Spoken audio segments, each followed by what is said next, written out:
شیخ مرتضی انصاری، کہا جاتا ہے کہ آج کل جتنے بھی علماء ہیں، جتنے بھی مجتہدین ہیں،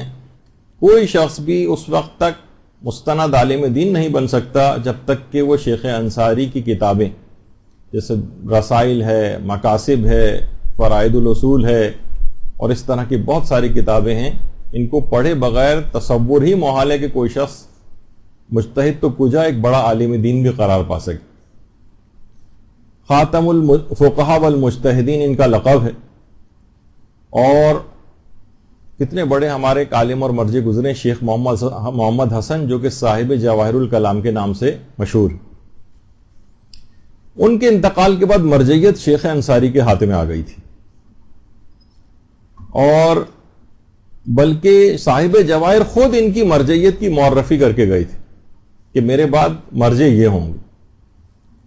اور اتنا عظیم مقام حاصل کیا کہ حرم امیر المومنین علیہ الصلوۃ والسلام ہی میں مدفون، اللہم صلی علی محمد۔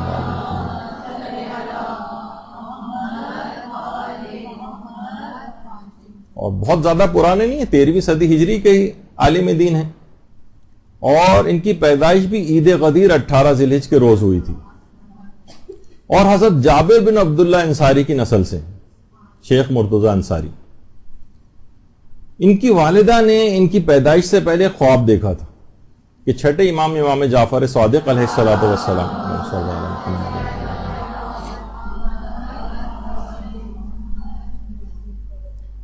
ان کو ایک تحفہ دے رہے ہیں، ایک بہترین جزدان کے اندر لپٹا ہوا قرآن۔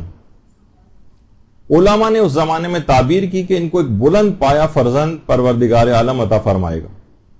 اور اس کے بعد شیخ انصاری کی ولادت ہوئی، اور ان کی والدہ بھی اتنی عظیم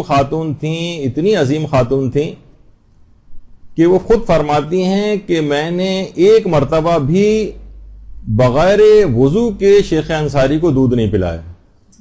خاص طور پر خواتین خود محسوس کر سکتی ہیں کہ ابتدائی دنوں کے اندر پیدائش کے بچے کو کس قدر جلدی جو ہے غذا کی احتیاج ہوتی، ہر 1 گھنٹے بعد 2 گھنٹے بعد، یعنی ممکن نہیں ہوتا، کتنی اس کے ساتھ مشکل ہے، لیکن اس مشکل میں بھی ایک مرتبہ بھی ایسا نہیں ہوا کہ ان کو غذا بہم پہنچائی ہو اور اس وقت وہ وضو کی حالت میں نہ ہو۔ تو بہرحال شیخ انصاری جیسا پھر ان کا بیٹا جو ہے ظاہر محنتیں کرنا پڑتی ہیں، ریاضتیں کرنا پڑتی ہیں، بلند مقامات کو لے کر اتنی آسانی کے ساتھ تو حاصل نہیں ہو جاتا کہ ٹی وی ڈرامے اور موسیقی اور سب دیکھتے رہیں، اس کے بعد بچے جو ہیں وہ اس اعلیٰ پائے کے جو ہیں۔ تو اس زمانے کے مطابق علماء نے کہا ہے کہ اس زمانے میں بھی شیخ انصاری کے 4 کروڑ مقلدین دنیا کے اندر پائے جاتے تھے، اور زہد و تقوی کا یہ عالم تھا کہ انتقال کے بعد کل 17 تومان ان کے پاس تھے، بس 17 تومان، اور اتنا ہی تقریباً مقدار میں قرض تھا، وہ پوری کی پوری رقم جو بچی ہوئی تھی وہ قرض کی ادائیگی میں صرف، ان کے کفن اور دفن وغیرہ کے اخراجات بھی ایک صاحب ایمان نے خود برداشت کی۔ تو یہ ہیں شیخ انصاری۔ اب شیخ انصاری نے اتنا بلند مقام کیسے حاصل کیا؟ باقاعدہ ایران میں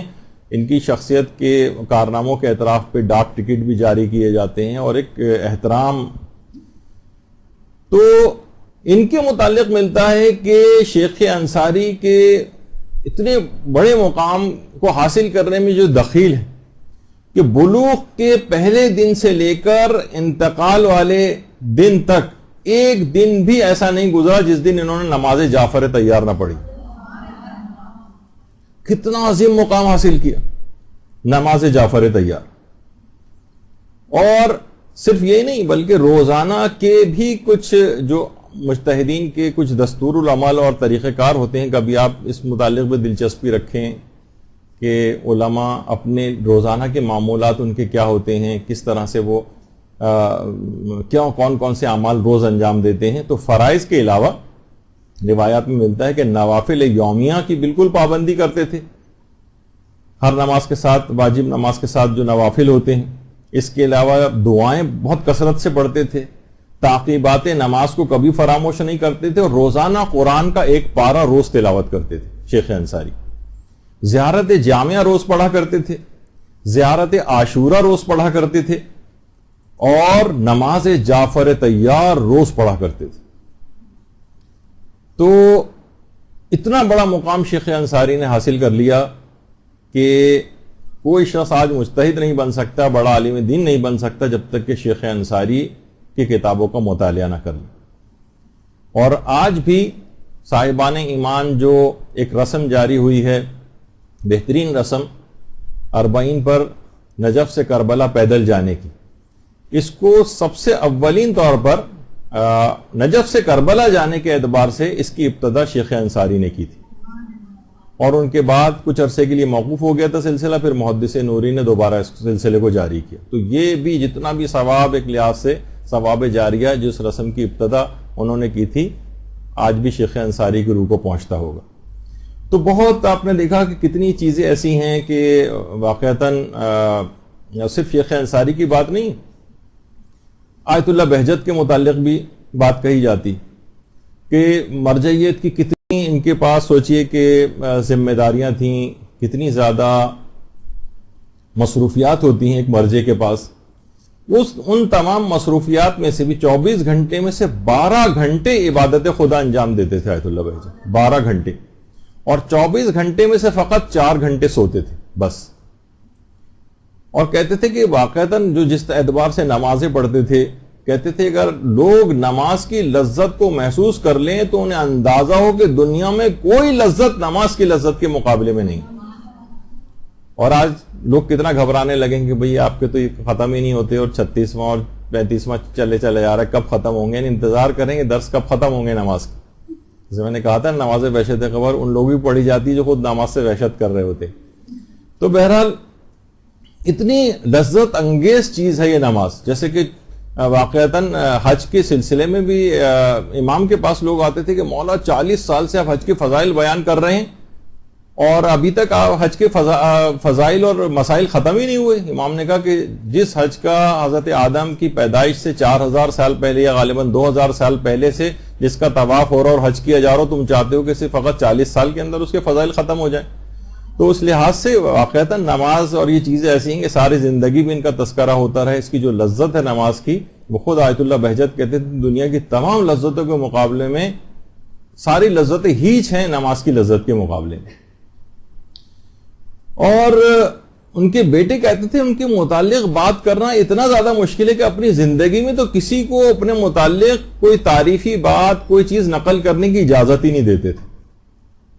بلکہ کتاب، ابھی اس کا ٹائٹل بھی آپ کو دکھاؤں گا، بسوئے محبوب کے نام سے وہ کتاب ان کے ارشادات اور ان کی نصیحتوں کے اوپر ان کی زندگی میں ہی کمپائل ہو رہی تھی۔ لوگ ڈر رہے تھے کہ ہم نے کمپائل تو کر لی ہے، اب آغا سے اجازت لینے کے لیے جا رہے ہیں، اور معلوم کون اجازت لے، کہ انہیں معلوم تھا کہ کبھی اجازت نہیں دیں گے اس بات کی کہ میری شخصیت، میری باتیں یا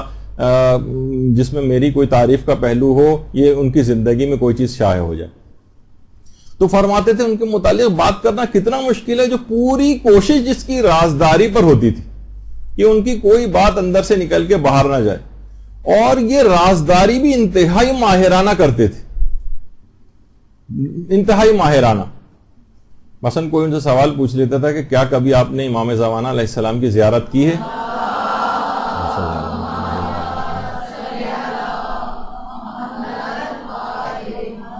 تو وہ فرماتے تھے کہ میں یہ نہیں کہتا کہ مجھے امام زمانہ کی زیارت نہیں ہوئی۔ بڑے ماہرانہ انداز سے یعنی اس طرح کا جواب دیتے تھے، یعنی انکار بھی نہیں کیا اور یہ بھی نہیں کہا کہ ہاں مجھے زیارت ہوئی، لیکن اس انداز و طریقہ، اور ہمیشہ باتوں کو کسی اور کی طرف نسبت دے کر یا ایسا توریہ وغیرہ جسے کہا جائے کیا کرتے تھے کہ لوگوں کو یہ پتہ نہیں چل پاتا تھا کہ یہ جو معارف چیزیں یا کوئی معجزہ یا کرامت بیان کر رہے ہیں یہ اپنے متعلق ہے، کسی اور کی بات بیان کر رہے ہیں۔ تو یہ ان کا ایک طریقہ کار تھا، اور اس حد تک کبھی تدریس کے لیے بھی جا رہے ہوتے تھے، پڑھانے، کبھی یہ نہیں کہتے تھے کہ میں درس و تدریس کے لیے جا رہا ہوں، میں پڑھانے کے لیے جا رہا ہوں، کہتے تھے میں مباحثے کے لیے جا رہا ہوں۔ کبھی نہیں کہتے تھے کہ میرے شاگرد، نہیں، کہتے تھے مباحث ہیں میرے۔ ہم جس طرح ایک برابر کی سطح کا ایک شخص ہوتا ہے، طالب علموں کو بھی ایسے ہی سمجھتے تھے۔ ان کے بھی روزانہ کے جو معمولات تھے آیت اللہ بہجت کے، ان میں حدیث قصہ کی روزانہ تلاوت کرتے تھے۔ آج بہت سے احمق حدیث قصہ کی سندوں اور اس کے اوپر اسے انداز کی بحثیں کرنے لگے ہیں کہ لوگوں میں تشکیک پیدا کر رہے ہیں۔ روزانہ حدیث قصہ کی تلاوت کرتے تھے، روزانہ زیارت جامعہ کی تلاوت کرتے تھے، روز کثرت کے ساتھ استغفار کرتے تھے. نماز شب کسی دن ایسا نہیں ہوتا تھا کہ نماز شب چھوٹ جائے, روز نماز شب پڑھتے تھے. ہر نماز کے بعد جو خاص تعقیبات ہیں وہ پڑھا کرتے تھے, اور زیارت عاشورہ 100 لعن اور 100 سلام کے ساتھ روزانہ پڑھتے تھے, اور روزانہ 1000 مرتبہ سورہ قدر کی تلاوت بھی کرتے تھے. اور اس کے علاوہ محمد و آل محمد علیہ السلام پر کثرت سے درود بھیجتے تھے. اللہم صلی علی محمد و آل محمد. اور روزانہ نماز جعفر طیار کو پڑھا کرتے تھے. کتنے بڑے بڑے مقامات کو ان علماء نے حاصل کیا ہے, جو ہم اپنی لاپرواہی میں, دین سے بے رغبتی میں, اور نماز جعفر طیار کسی کو پڑھنے کو کہہ دیا جائے تو وہی کہا کہ تھوڑی دیر بھی اسے 10 مرتبہ تسبیحات رکوع میں پڑھنا پڑ جائیں تو کمر میں درد ہونے لگتا ہے, زیادہ دیر کھڑا ہونا پڑ جائے تو پاؤں میں چینٹیاں دیکھنے لگتی ہیں. ہم لوگوں کی صورتحال ہے,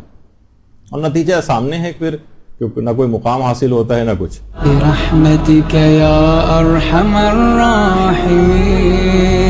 وصلی اللہ علی محمد وآلہ الطاہرین.